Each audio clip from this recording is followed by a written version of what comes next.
1945년 해방이 되고 난 뒤에 70년 동안 대한민국은 숨가쁘게 달려왔습니다. 5천년 가난을 극복을 했고 산업화를 이루었고 민주화를 이루었습니다. 2년 전부터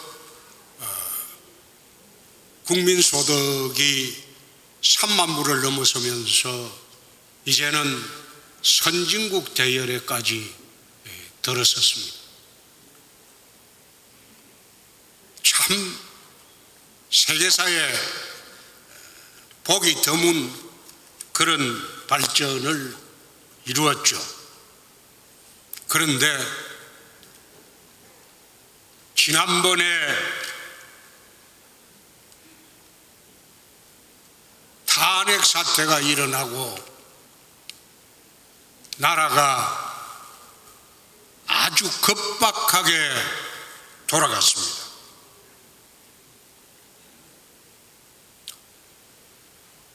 박근혜 정권이 탄핵이 되고 난 뒤에 문재인 정권이 들어와서 이제 4년을 넘겼습니다. 이제 이 정권도 1년이 남지 않았습니다. 지난 4년 동안 문재인 대통령이 들어와서 저는 문 정권을 이렇게 봤습니다. 지난 70년 동안 대한민국이 이루어 놓은 모든 것을 허물었다.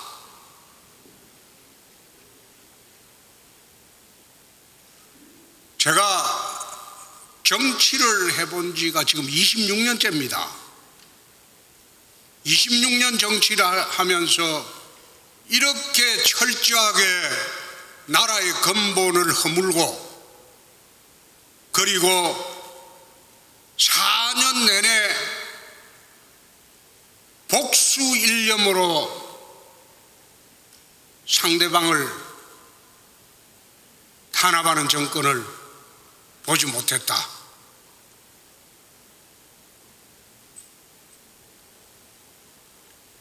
탄핵으로 집권하고 난 뒤에 제일 먼저 한 것이 소위 적폐청산이란 구호를 내걸고 검찰을 이용해서 수백 명이 조사를 받았어요.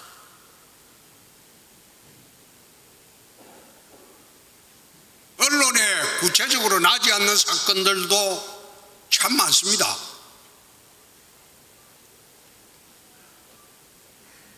어떤 경우에 어떤 비서관은 23번을 검찰에 불려갔어요. 23번째 가가지고 대통령하고 관계를 대라고 했을 때 전부 내가 했다. 나를 잡아 넣어라.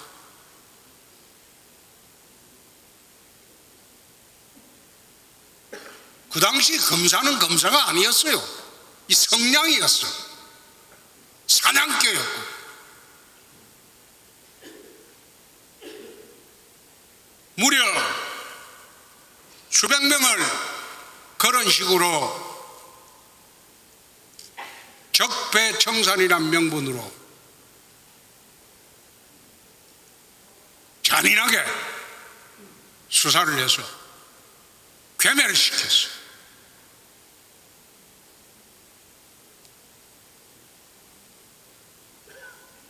탄핵의 여파로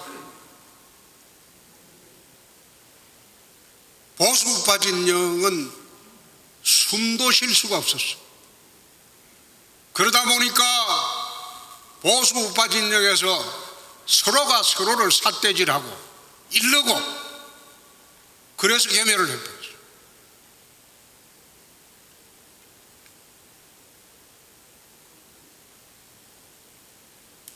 정치판을 보면 대화와 타협이 없는 정치를 했어요.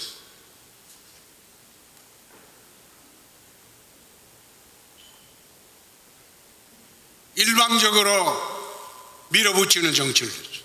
지금도 그렇게 하고 있습니다.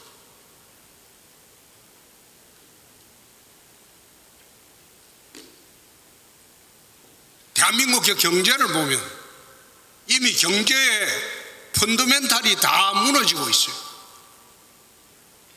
대기업이 투자를 안 합니다. 최근에 보셨죠? 미국 가서는 수백억 달러씩 투자를 해도 한국은 투자를 안 합니다. 거기에 협력업체로 있던 중소기업들이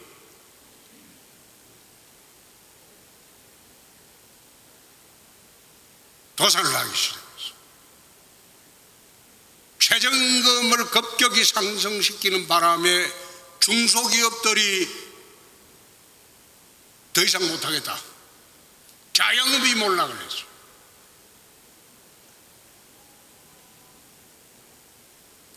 부동산이 또 폭등을 했어요.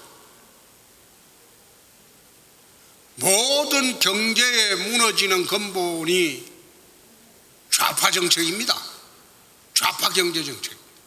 자유시장 경제 정책을 중심으로 수요와 공급의 원리에, 시장 원리에 맡겨놓고 정부는 최소한의 관여를 하는 것이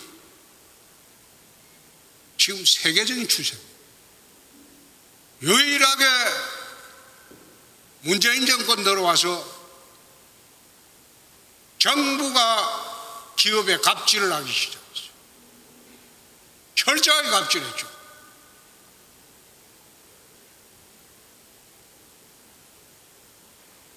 강성노조의 천국이 되어버렸어요.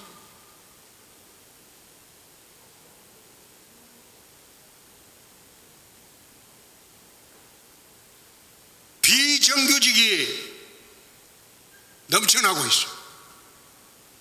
정부에서 비정규직을 없애겠다. 공언을 하지만 비정규직이라는 게 왜 생깁니까? 해고의 유연성이 확보가 되면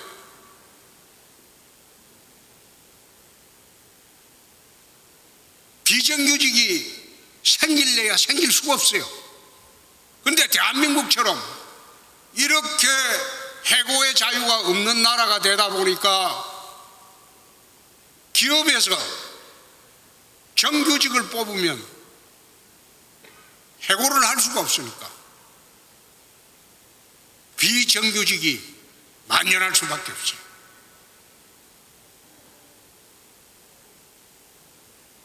지금의 독일 경제가 살아난 것은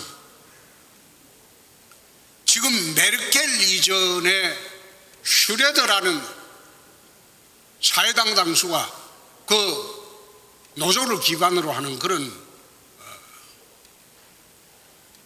정당입니다. 노동개혁을 했어요.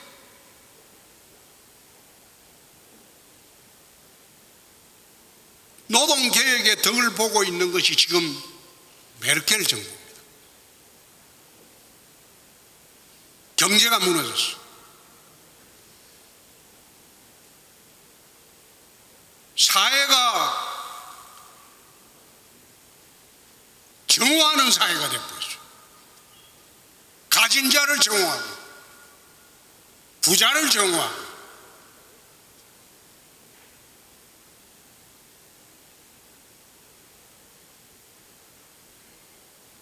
열심히 노력해서 사는 사회가 아니라 가진 자를 정오하는 사회로 지금 만들어버렸어요. 사회 양극화가 심화되면서 새로운 가진 자와 가지지 못한 자의 대립 구도가 지금 극렬해져 가고 있어요. 문화적인 측면에서 보면 지금 대한민국 코로나 때문에 영화 산업이 위축되어 있지만 좌파 코드가 들어가 있지 않는 영화는 1,000만 관객을 모을 수가 없습니다.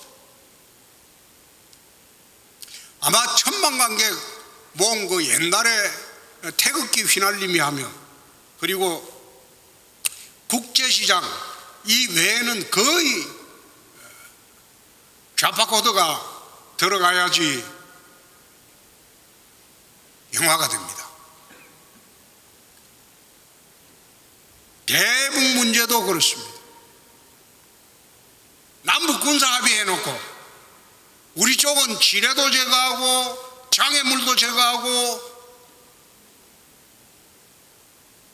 내려오기 쉽게 고속도로를 닦아주는데 저쪽은 아무것도 한 게 없어요. 전방부대 해체해버리고 GP 파괴하고 다 했는데 북은 아무것도 액션 취한 게 없어요.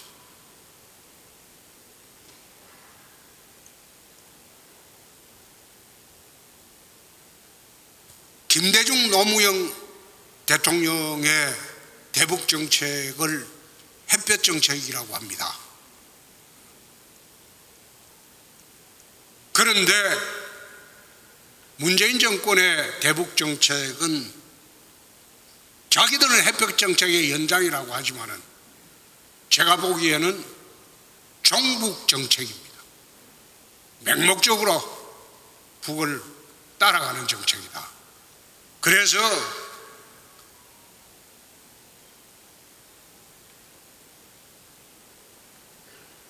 이 대북 정책이 지속되면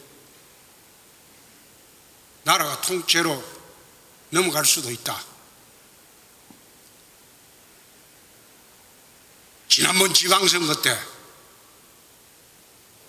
남북 정상회담을 하고 북미 정상회담을 할 때 제가 당대표를 하면서 지방선거 구호로 나라를 통째로 바치시겠습니까? 경제를 통째로 망치시겠습니까? 그 구호를 내걸었을 때 국민의 80%가 막말이라고 했어요.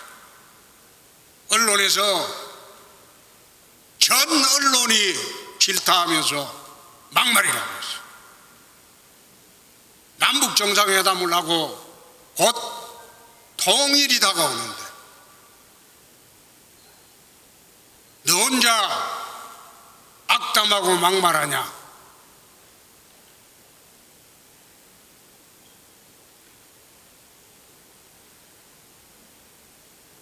지방선거 하루 전에 북미 정상회담 하는 바람에 미국까지 그 위장평화회담을 보증을 해줬어. 그때 위장평화회담이라고 했어요. 그 이야기를 했을 때 대한민국 국민 중에서 거의 80% 이상이 저를 비난하고 심지어 막말을 악담했다고 지방선거 때 유세까지 못 나오게 했어요. 우리 당에 있는 사람들도 그랬어요.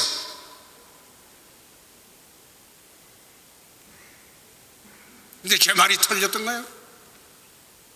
1년 안 지나서 이게 다 들통이 날 걸 그렇게 해서 지방선거를 편티에 갔다 이거예요.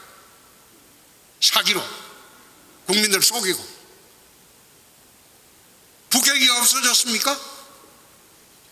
북핵 폐기한다고 남북 정상회담하고 온갖 거 들어줄 거 다 들어주고 했는데 북핵은 지금 마지막 단계까지 와 있어요. SLBM까지 와 있어요.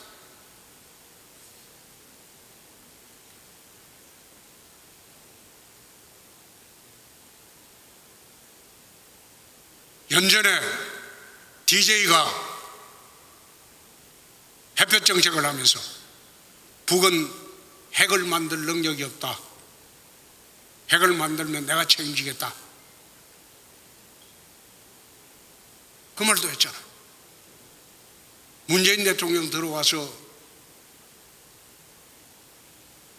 한반도 비핵화 하겠다. 한반도 비핵화라는 말이 안 되는 게, 우리 남쪽에는 이미 핵이 없어요. 북한의 비핵화예요. 그런데 지금도 문 대통령은 한반도 비핵화라는 말을 사용해요. 나는 그 양반 인식을 이해를 하지 못하겠어.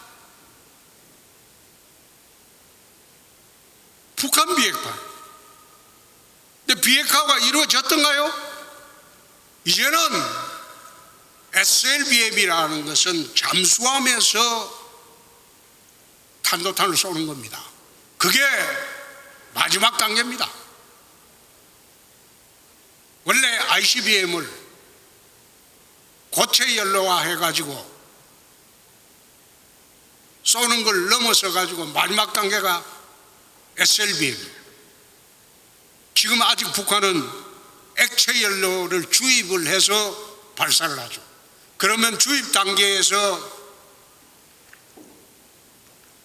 ICBM이 발사될 기미 보이면 바로 미국에서 요격해버립니다.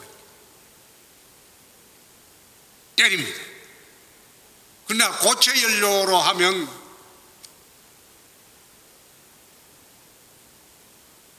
액체 연료 주입 단계에 그 시간이 필요 없기 때문에 바로 쏴버립니다. 근데 그거 더 무서운 게 SLBM이라는 거는 태평양 바닷속에서 쏴버리면 미국 핵 방공망이 방어를 할 수가 없어요. 근데 SLBM까지 지금 개발하기 직전까지 와 있습니다. 그런데 이 정권은 지금도 한반도 비핵화 타령을 하고 있습니다. 외교는 어떻습니까? 국제적인 왕따가 되어 있어요.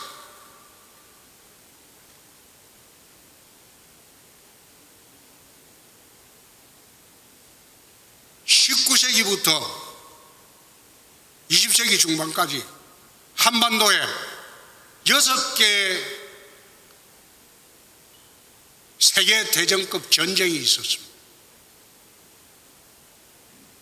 동북아시아 한반도를 중심으로 했어요.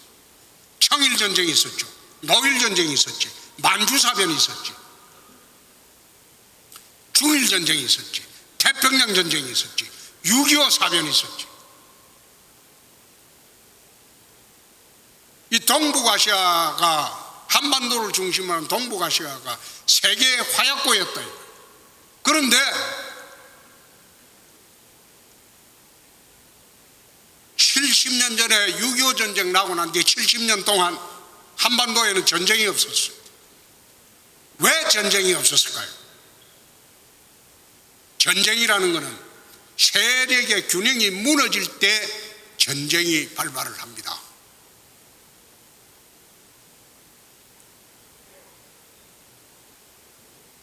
지난 70년 동안 휴전선을 사이에 두고 북중러 사회주의 동맹하고 한미일 자유주의 동맹이 팽팽하게 세력 균형을 이루고 있었기 때문에 한반도에 평화가 왔던 거예요. 전쟁이 없었던 거예요. 그런데 유감스럽게도 문재인 정권 들어와서 이 한미일 자유주의 동맹을 다 깨고 있다. 그럼 깨고 어디로 가려고 하느냐? 북중러 사회주의 동맹으로 가려고 하고 있다. 그래서 4년 전에 제가 대선 나왔을 때 대선 구호로 자유대한민국을 지킵시다 그랬어요. 그걸 포스터에 내걸었어요. 그런데 그 당시에는 그 말을 색깔론이라고 국민 대다수가 이해를 하고 알려고도 하지 않았어. 정권의 실체가 문재인 정권이 들었으면 한미일 자유주의 동맹을 깰 것이다. 한반도가 위태로워진다. 그럼 북중러 사회주의 동맹에 들어가려고 할 것이다. 그렇게 되면 미국의 방어선이 일본, 필리핀, 대만, 베트남, 한반도가 져야 됩니다.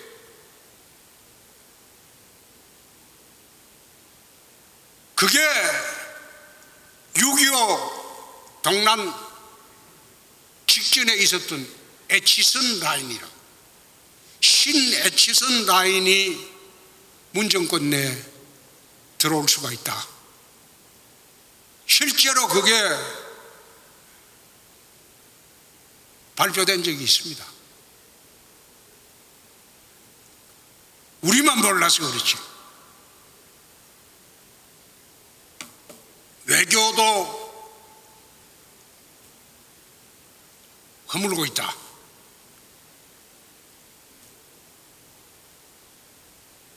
대한민국 70년 업적을 다 허물고 있다. 그래서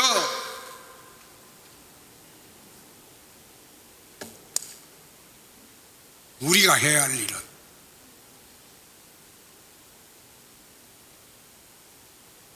국가를 정상화해야 된다. 정치, 경제, 사회, 문화, 대북, 국방, 외교 모든 방면에서 정치를, 국가 전체를 정상화해야 되겠다. 문재인 정권이 끝나고 나면, 정권이 바뀌면 제일 먼저 해야 될 게 나라를 정상화시키는 그런 작업입니다. 정치 부분의 정상화, 경제 부분의 정상화, 사회 부분의 정상화, 문화 정상화, 대북, 국방, 외교 모든 나라의 국가 전체를 정상으로 되돌리는 작업을 시급해야 된다.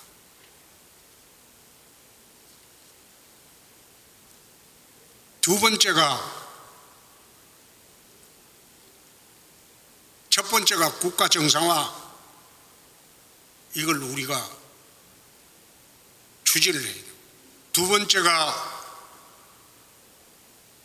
단임제 대통령이 들어오고 난 뒤부터 사실상 대한민국의 미래 전략이 없습니다. 대통령이 한번 들어와서 5년 동안 지 임기 동안 현상 유지하다가 끝나버리는데, 문재인 대통령은 들어와서 4년 동안 복수만 하다가 세월 다 보내버리죠. 보복하고 복수하고. 그 도구가 검찰입니다. 검찰을 이용해서 4년 동안 복수를 해보니까 검찰 조직이 이게 굉장히 겁이 나거든. 저 똘똘 뭉쳐가지고 검사 동일체의 원칙이 있기 때문에 총장을 중심으로 똘똘 뭉치면 자기들이 사용해보니까 무섭거든. 그러니까 검찰 개혁을 명분으로 수사권을 경찰로 쪼개줘 버리고 공수처로 쪼개줘 버리고 검찰을 무력화시키는,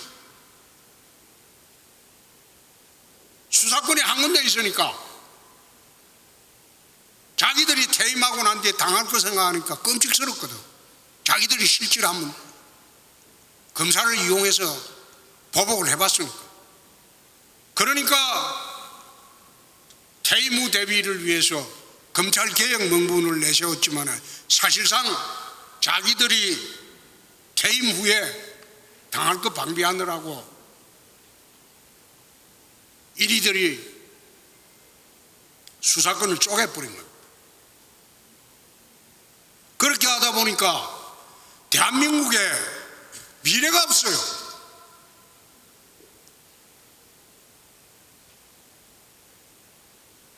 대통령이 돼가지고 자손만대 이 대한민국을 어떻게 끌고 갈지 거기에 대해서 미래 비전이 전혀 없어요. 특히 문재인 대통령 들어와서는 4년 동안 이거는 검찰을 이용해서 복수만 했으니까. 그렇게 하다 보니까 퇴임이 다가오니까 겁도 나죠. 그러니까 수사권 이리저리 쪼개고 해가지고 이제 11달 후면 자기도 물러나야 됩니다. 5년 단임 대통령의 의미는 자기 임기 중에 대한민국 미래를 구상하는 그런 대통령을 별로 본 일이 없어요. 이 단임제 대통령이 된 것이죠. 그래서 다음 정권 바뀌면 첫째가 국가 정상하고 두 번째가 미래 전략실을 만들어야 돼요. 그렇게 해서 대통령이 단임제로 바뀌더라도 국가를 그래 시스템을 딱 만들어놔면 거기에서는 정권이 바뀌든 말든 대한민국 미래를 위해서 장기 설계를 하고 그렇게 끌고 가야 돼요.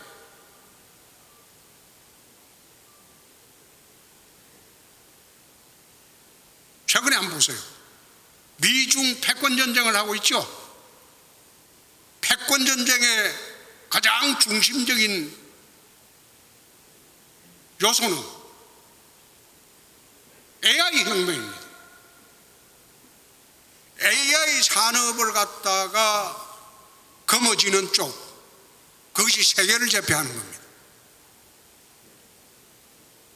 AI 산업의 가장 핵심 부품이 반도체입니다. 그러니까 미국에서 삼성을 구슬르고 달래고 압박하고 해서 수백억 달러를 투자하게 하는 거예요. 미중 패권전쟁의 본질은 AI 산업입니다. AI 산업을 장악하는 쪽이 세계를 장악합니다. 중국이 미국과 거의 대등한 수준의 AI 기술이 올라와 있습니다. 그러니까 미국에서 반도체를 미국 내 생산하도록 해라. 그래서 대만 업체도 미국에 투자하도록 하고 삼성도 그 투자하도록 하고 그렇게 지금 바이든이 추구하고 있는 겁니다. 그럼 대한민국은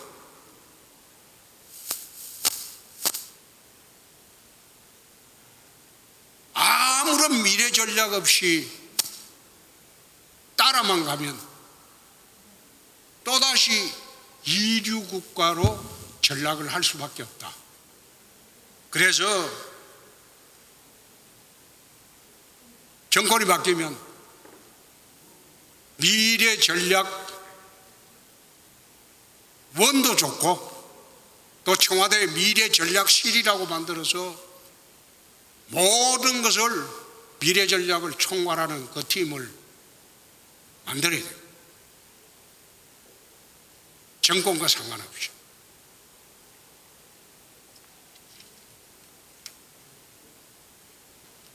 TK 또는 영남의 미래를 말씀드리고 질문을 받도록 하겠습니다. TK 같은 경우에는 박정희 대통령 시절에 만드는 구미 산업단지하고 포항제철 가지고 한 50년을 먹고 살았어요.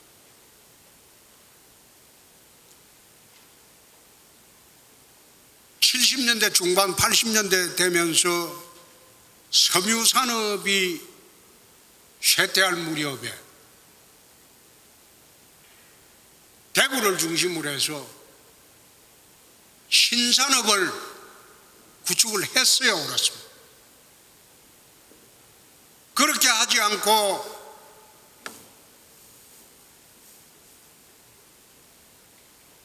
섬유산업이 퇴조하고 난 뒤에 그것을 대체할 신산업을 개발하지 못하고 방치하고 있는 바람에 지금 대구가 아마 전국 자치단체 중에서 시민소득이 꼴찌일 거예요. 경북이 아마 15도인 겁니다. 왜 이리 됐나? 산업 구조 개편을 못했기 때문에.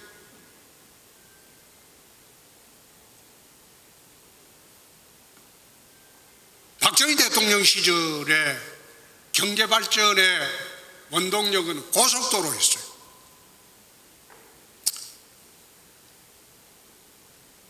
구미공업단지가 내륙공업단지임에도 불구하고 성공을 하실 수 있었던 것은 박정희 대통령의 강력한 지원과 고속도로였죠.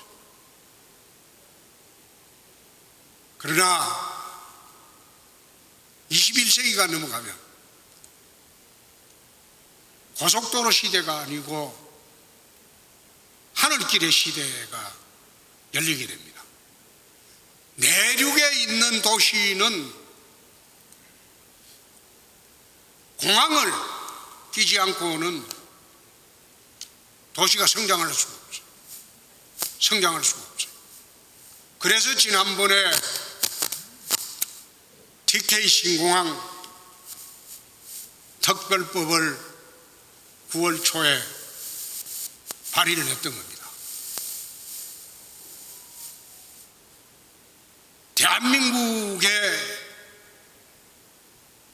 지역 균형 발전을 해달라고 외치지만 말고 70년대에는 고속도로가 경제성장의 원동력이었다면 앞으로 21세기는 하늘길이다. 하늘길을 열어야 된다.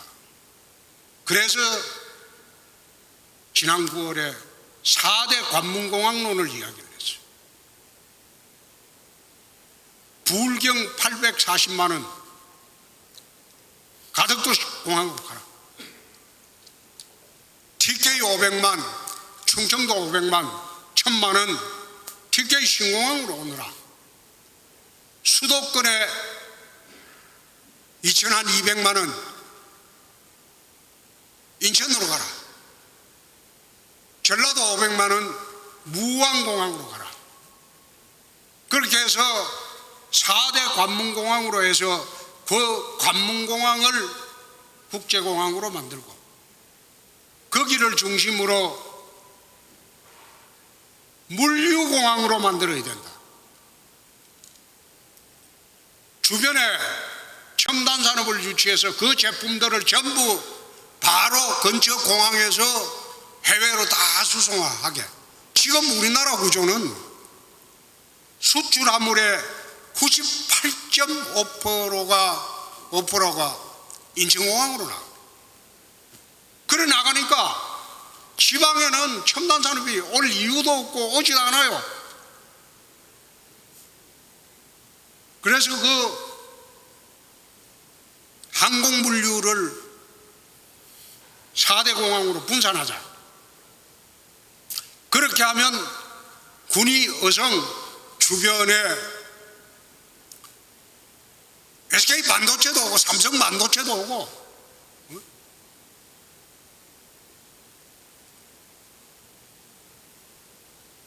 현대 플랭카도 올 수 있다. 대신 그렇게 하려면 시도지사한테 그린벨트 해제권도 주고 그렇게 해서 그린벨트 해제해가지고 평당 한 10,000원짜리 땅을 기업들에게 제공을 해라. 지금 수도권에는요 용인 같은 데는 평당 1,000만 원가량 하는 그 땅에 어떻게 반대체 공장을 짓습니까? 그건 못 짓죠. 그렇게 해서 기업들을 지방 유치를 하고 그렇게 해서 국토 균형 발전을 해야 된다.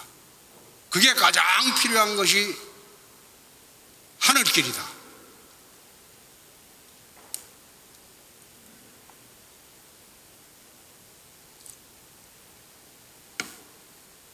그런데 작년 9월에 TK 신공항 특별법을 제가 만들어 제출을 할 때는 보궐선거를 앞두고 틀림없이 민주당이 부산에 가덕도 신공항법을 들고 나올 것이다. 그러니까 그때 같이 병합 처리하면 된다. 같이 처리하면 된다. 그래서 작년 8월 24일 날 TK 신공항 특별법을 만들어서 제출을 했는데 그 국비공항으로 만들어야 돼요. 그리고 국제고 관문공항으로 만들어야 돼요. 지금 이 상태로 하면 동청공항 이전밖에 안 되고 그 주변에는 아무런 의미 없는 지방공항뿐이야. 10년이 지나면 플라잉카 시켜봅니다. 자동차가 하늘을 납니다. 지금 미국 일부 주에는 하고 있어요. 자동차가 하늘을 납니다. 플라잉카 시대 개발하고 있고. 그러면 국내선 공항이라는 것은 큰 의미가 없어요. 또 바다에는 위거선이 떠다닙니다. 바다 위에 한 1, 2m 공중에 떠서 날아가는 배가 위거선이라고 하죠. 그게 이제 개발이 되면 제주 노선도 국내 노선이 별 의미가 없어요. 그럼 공항이라는 건 뭐냐? 전부 세계 전역으로 뻗어나가는, 물류도 뻗어나가고 여객도 나가고 하는 그런 하늘길이 됩니다. 그래서 TK 신공항을 관문공항으로 만들고 세계 장거리 노선을 다 갈 수 있게 만들면 충청도 TK 1000만이 이쪽으로 온다. 그래서 가덕도 신공항을 반대하지 마라. 그건 840만이고 부울경에 있는 사람들은 그쪽으로 가고 거기서 생산되는 제품도 다 그쪽에서 하고, 예? 그리고 충청도하고 TK에서 생산되는 거는 군위공항으로 어성공항으로 가서 하면 된다. 그래 했는데 그걸 기자 간담회까지 했는데 그걸 알아먹는 언론도 없었고 그걸 또 알아먹는 정치인도 없었어요. 심지어 민주당에서 가덕도 신공항법을 제가 한 달 반에 걸쳐서 만든 법을 베껴내면서 같이 통과시키자. 그 제기까지 왔을 때도 대구나 경북 자치단체장들이나 국회의원들이 무슨 뜻인가 모르더라고. 그래서 TK 신공항법이 좌절된 거예요. 그래서 앞으로는 하늘길을 열어야 되는 시대가 온다. TK 신공항이 제대로 국제관문공항으로 들어설 때 그 주변에 첨단 산업을 내려오게 할 수 있다. 내려오면 대구, 경북에서 졸업하는 학생들은 딴 데 안 가고 서울까지 갈 필요가 없다. 지금 대구, 경북에서 졸업하는 대학생들이 갈 데가 어디 있어요? 자리가 없는 판이다. 일자리 창출이라는 게 그렇게 하는 겁니다. 근데 거기에 제대로 호응을 안 해주더라. 작년에는 뒤늦게 알고 법 통과시키자 민주당에서 입 닦아버렸어. 그때는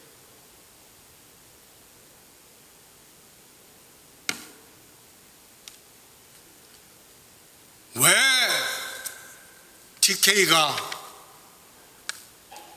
이렇게 조락을 했냐, 나락으로 떨어졌냐?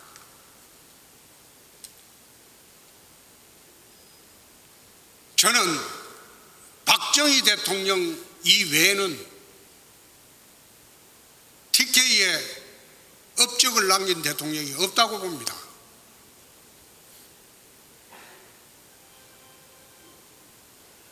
자기가 업적을 남기려고 했으면 대구 경북의 산업구조를 개편을 했어야 돼. 섬유산업이 무너질 때 어떻게 하면 대구 경북의 신산업을 만들어서 50년 100년을 대비할 것인지 그 준비를 했어야 돼. 일체하지 않고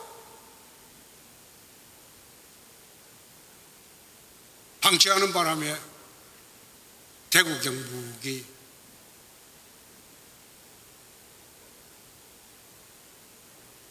대한민국에서 제일 낙후된 곳이 되어버렸다. 지금이라도 시민들이 생각을 바꿔야 되고,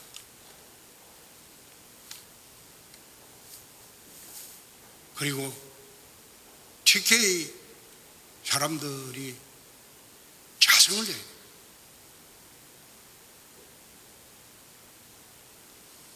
앞으로 TK 50년 미래를 위해서 TK 신공항은 반드시 관문공항으로 만들지 않으면 미래 산업에 우리는 희망이 없다.